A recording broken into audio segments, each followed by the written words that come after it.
नमस्कार, मैं हूं रुचि शर्मा। वेब3 की दुनिया की तमाम बड़ी खबरें लेकर हाजिर हैं हम। FTX जापान के ग्राहकों के लिए अपने फंड्स की वापसी की संभावनाएं अभी बनी हुई हैं। यानी ध्वस्त हो चुके FTX क्रिप्टो करेंसी एक्सचेंज की जापानी सहायक कंपनी के ग्राहकों के पास अभी भी 2023 आने से पहले अपने फंड्स को वापस लेने का मौका है। इसके बाद प्लेटफॉर्म की जापान यूनिट के अधिकारियों ने खुलासा किया कि वे एक नई प्रणाली विकसित कर रहे हैं जो उन्हें अपनी मूल कंपनी के कंप्यूटर सिस्टम के डाउन होने के बावजूद निकासी लेनदेन को फिर से शुरू करने की अनुमति देगा। अधिकारियों के अनुसार उनका मानना है कि 2022 के अंत तक उक्त प्रणाली चालू हो जाएगी, जिससे उनके ग्राहक अपनी संपत्ति को बाहर ले जा सकेंगे।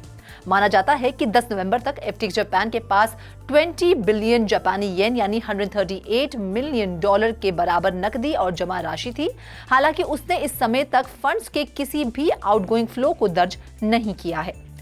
बढ़ते हैं अगली खबर की ओर। और न्यूयॉर्क की गवर्नर कैथी ने क्रिप्टो करेंसी माइनिंग को रेगुलेट करने वाले सबसे कंट्रोवर्शियल लॉ पर साइन कर दिया है। कानून ने फॉसिल फ्यूल्स द्वारा संचालित proof of work crypto mining companies के लिए नए परमिट पर 2 साल की मोहलत दी। वही क्रिप्टो कम्युनिटी ने न्यूयॉर्क में proof of work crypto mining पर बैन लगाने वाले बिल के खिलाफ जोरदार पैरवी करने के साथ कई क्रिप्टो इन्फ्लुएंसर्स और लेजिस्लेटर्स ने इस बात पर असहमति जताई कि इस कदम से कार्बन एमिशन कम होगा।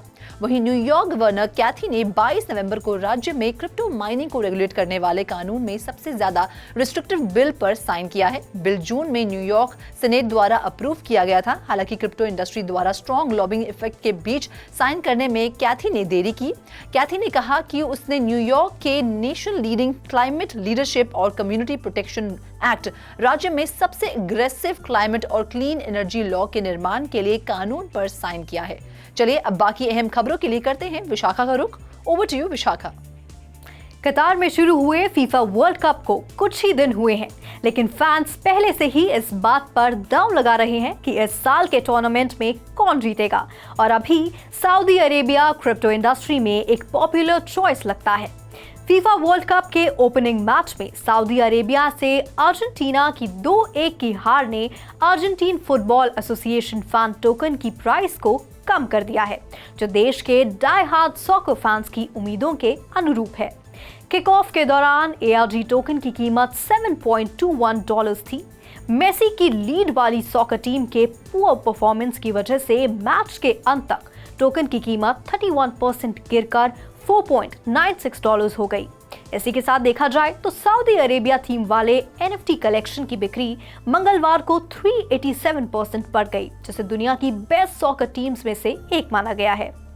वहीं दूसरी खबर में एक नई रिपोर्ट से पता चला है कि पिछले साल की तुलना में 2022 में NFT और मेटावर्स से संबंधित वस्तुओं के लिए ट्रेडमार्क एप्लीकेशंस की संख्या 2 गुनी हो गई है। इस तरह की खबरें चल रहे क्रिप्टो विंटर की आशंकाओं के विपरीत है। मार्च 2022 में किए गए रिकॉर्ड 1064 एप्लीकेशंस के साथ NFT ट्रेडमार्क फाइलिंग्स के लिए ये अब तक का सबसे बिजिएस्ट ईयर रहा है, जबकि तब से एप्लीकेशंस के नंबर्स में गिरावट आई है। सितंबर 2022 में अभी तक 435 एप्लीकेशंस फाइल किए गए हैं।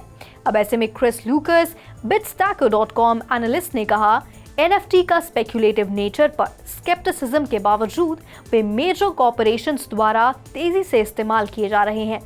हाल ही में Rolex, McDonald's, Visa, Jack Daniel's और फोर्ड जैसे ब्रांड्स ने NFT और मेटावर्स ट्रेडमार्क एप्लीकेशन फाइल किए हैं। मेटावर्स प्रोजेक्ट्स की कंटिन्यूड डिमांड इस विश्वास को दर्शाती है कि इन्वेस्टर्स के पास इंटरनेट का वर्चुअल वर्जन है।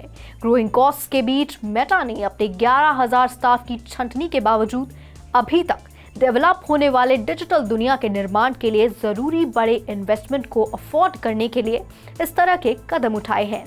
Over to you Sandeep. South Korea की टेलीकम्युनिकेशंस जायंट SK टेलीकॉम यानी SKT North America, Europe, Middle East और एशिया के 49 देशों में अपना ईफलाइन मेटावर्स लॉन्च करने जा रही है। SKT अलग अलग इंटरनेशनल पार्टनर्स के साथ जॉइंट कंटेंट डेवलप करने के लिए एक पॉपअप का उपयोग करेगा और ईफलाइन को ग्लोबल सोशल मेटावर्स के रूप में बढ़ावा देने के लिए प्लेटफॉर्म पर कम्युनिकेशन फंक्शंस को मजबूत करेगा। SKT ने जापान के सबसे बड़े mobile phone operator NTT Docomo के साथ अपने क्रमानुसार मेटावर्स प्लेटफॉर्म्स के कंटेंट डेवलपमेंट, टेक्नोलॉजी और सर्विस पर सहयोग करने के लिए मेमोरेंडम ऑफ अंडरस्टैंडिंग यानी MOU पर साइन किया है।